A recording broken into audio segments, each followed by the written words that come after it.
Salve rapaziada, sejam muito bem-vindos a mais um vídeo aqui no canal. Ele não disse isso. Hoje a gente vai falar do estádio Evandro Almeida, o Baenão, a casa do Remo, rival do Paysandu. Vídeo que fizemos aí sobre o estádio da Curuzu recentemente, a gente prometeu que ia trazer o do Baenão, tá aqui na mão de vocês. A gente vai contar um pouco da história desse centenário e lendário estádio também. Se você se interessa, não se esqueça de se inscrever no canal, ativar o sininho para receber notificação, me seguir no Instagram e deixar o seu like no vídeo. Deixar o like é o mais importante, por favor, deixa o like. Você deixando o like, eles vão recomendar cada vez mais o nosso vídeo aí pra galera. E vamos ver aí, qual vídeo será que vai ter mais visualização? O da Curuzu ou do Baenão? Vou ficar de olho, hein? Vamos embora pro vídeo.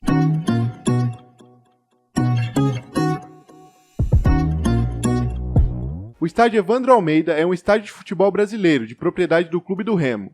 Ele é popularmente conhecido por Baenão, devido à sua localização na Travessa Antônio Baena, em Belém do Pará.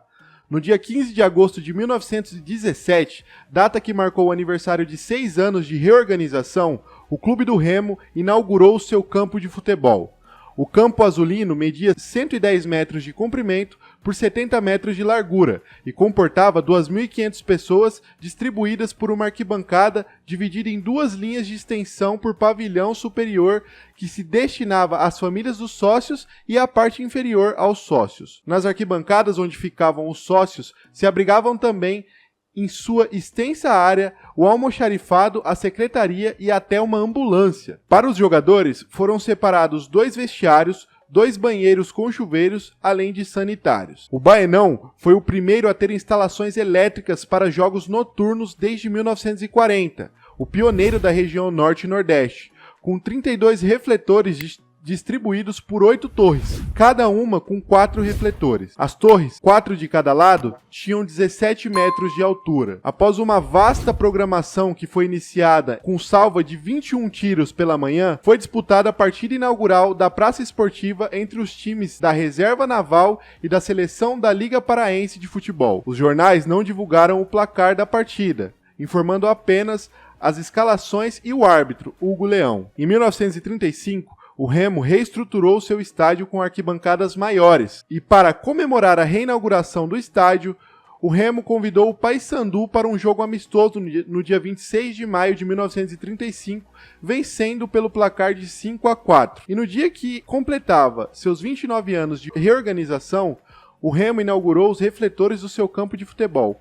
Cada refletor abrigava uma lâmpada de 1.500 watts. Durante quase 5 anos fechado, na década de 1960, o antigo campo de Antônio Baena sofreria transformações radicais, desde o gramado até as cabines de imprensa construídas pelo lado da Travessa Antônio Baena, por cima das antigas Gerais. O estádio Evandro Almeida foi o primeiro do norte a possuir túneis, 2 localizados nas laterais do campo, na entrada da Avenida Almirante Barroso, sendo que um deles servia também aos árbitros. A inauguração do novo Baenão aconteceu diante da equipe do Ceará.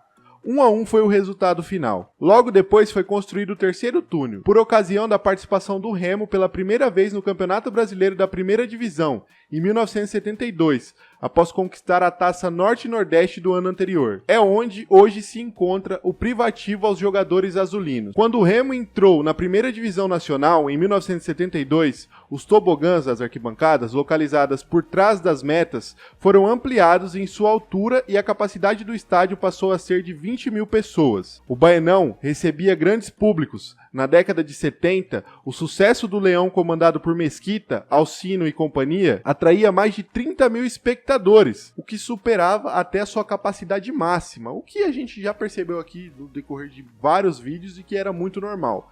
Não era muito respeitado a capacidade máxima dos estádios, então o público ultrapassava mesmo e a gente via estádios com capacidade para 80.000 recebendo 150, 160 mil. Hoje em dia isso é impossível de acontecer. Em 1978, o alambrado não suportou e desabou, o que tornou emergencial a inauguração do Mangueirão. Na década de 90, a chamada década de ouro, que ficou marcada na história remista por recordes inigualáveis na era profissional, também ficou marcada pela ampliação e reformulação no estádio azulino. O Baenão recebeu a penúltima obra quando o estádio teve implantação de cadeiras na área da Travessa das Mercês. Cerca de 400 cadeiras foram colocadas no local e a área foi coberta. A estátua do Leão Azul está no estádio desde 1972. Ela é de concreto e foi doada pelo engenheiro e benemérito do clube, José Brito Gomes de Souza. A peça possui um valor incalculável para os azulinos. E em 2013, na gestão do presidente Zeca Pirão, foi elaborado um ambicioso projeto que visava transformar o estádio em uma moderna arena de futebol. Dentre as mudanças, constava a troca do gramado, a substituição do alambrado por vidro temperado, novo sistema de iluminação, retirar as cadeiras e arquibancadas da Travessa das Mercês, com a promessa de erguer camarotes e restaurantes. Porém, apenas os 2 primeiros itens foram cumpridos. No ano seguinte, a área onde ficavam as cadeiras VIPs do estádio, onde seriam construídos os camarotes, foi demolida, bem como o sistema de iluminação desinstalado, mas a não reeleição de Zeca Pirão impediu o prosseguimento da reforma. No dia 1º de maio de 2014, o Remo venceu o Independente por 4-0, revertendo uma vantagem de 3-0 do clube de Tucuruí, e classificou-se para a final do Campeonato Paraense, do qual seria campeão. Essa foi a última partida de caráter oficial disputada pelo Leão em sua casa, já que nos anos que se sucederam, a estrutura do Baenão foi progressivamente se deteriorando, tornando-o inapto a sediar jogos válidos por competições oficiais. Tal situação era reflexo dos momentos de instabilidade política em que o clube do Remo se encontrava. Durante os 5 anos em que ficou fechado para partidas oficiais de futebol profissional, o estádio recebeu amistosos, jogos de categorias de base e outras modalidades como o futebol americano. Sem laudo, sem dinheiro para a reforma e durante a maior crise financeira e esportiva da história do clube, o Baenão ficou obsoleto. Com mato alto e as estruturas das arquibancadas comprometidas, o estádio Evandro Almeida sofreu com o descaso da sua própria diretoria. Para se ter uma ideia, até 2016, nenhum presidente eleito conseguiu efetivamente terminar o mandato. Como resultado, várias propostas para a reabertura do estádio surgiram.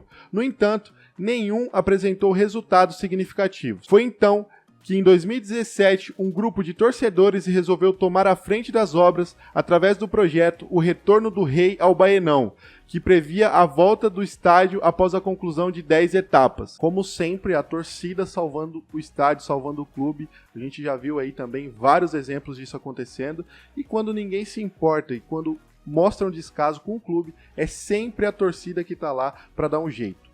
Então, se o clube tem a sua torcida do seu lado, ele nunca vai morrer, sua memória nunca vai morrer, seu estádio nunca vai morrer. E graças à força da torcida azulina, protagonista no esforço de fazer a reforma do estádio, que estava interditado desde maio de 2014, com a arrecadação de dinheiro nos jogos e eventos do Remo, doações de empresários e venda de produtos, o projeto de fazer o clube voltar ao estádio centenário foi iniciado.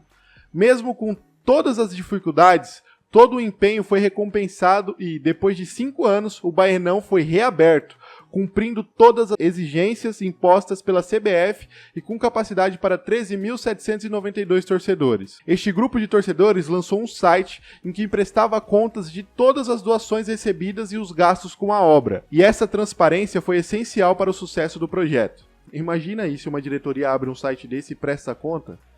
Já pensou nisso acontecendo? Impossível, não tem como, né? Porque a gente sabe o que acontece. O reencontro com a torcida ocorreu na data de 13 de julho de 2019, quando o clube do Remo empatou em 2-2 com o Luverdense, em jogo válido pela Série C, com grande festa do Fenômeno Azul. E aos poucos, a diretoria do Remo, em parceria com o projeto Retorno do Rei, está concluindo mais uma etapa da obra no Estádio Baenão nesse ano de 2020.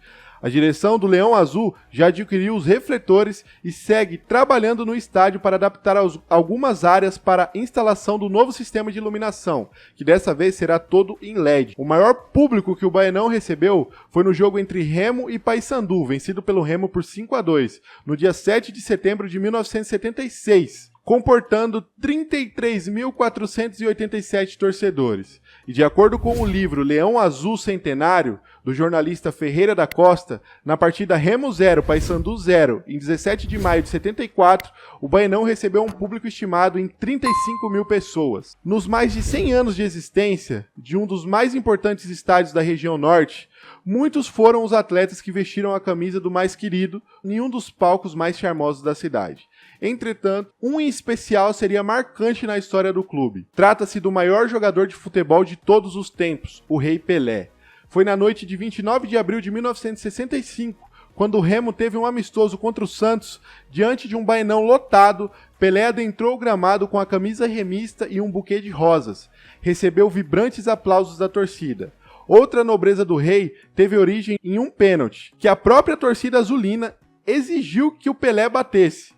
Com a tradicional paradinha, ele fez o gol. O jogo teve um placar elástico, 9-4 para o time da Vila Belmiro, com 4 gols do Rei Pelé. E isso não machucou a galera azulina, afinal, aquela foi uma noite especial, a noite que o rei do futebol vestiu a gloriosa camisa azul. Pouquíssimos times na história tiveram esse privilégio, e o Remo é um desses. O nome que batiza o Baenão tem história.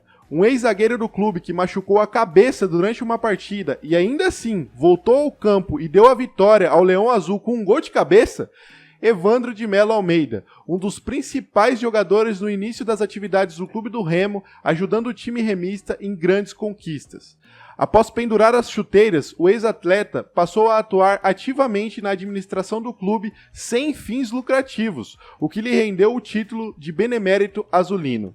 Ele faleceu no dia 21 de maio de 1964 e na data de 4 de agosto de 65, o Conselho Deliberativo do Clube do Remo decidiu denominar oficialmente o estádio de propriedade da agremiação de Estádio Evandro Almeida, como homenagem ao grande azulino falecido um ano antes. Não podia ser diferente, né? Essa homenagem é mais do que justa e creio que um dos maiores ídolos da história dos torcedores do Remo até hoje, porque olha o que ele fez aí. E aí, o que vocês acharam da história do estádio do Clube do Remo, o Baenão, lendário também? Eu quero saber a opinião de vocês, e se vocês querem a história de algum outro estádio, só deixar aí nos comentários também. Não se esqueça de curtir esse vídeo muito e compartilhar com geral. Eu falei pra vocês que eu vou ver aí qual dos dois, Curuzu ou Baenão, teve mais visualização. Ó, competição rolando. Não se esqueça de se inscrever no canal, ativar o sininho para receber notificação, me seguir no Instagram, tamo junto, até o próximo vídeo.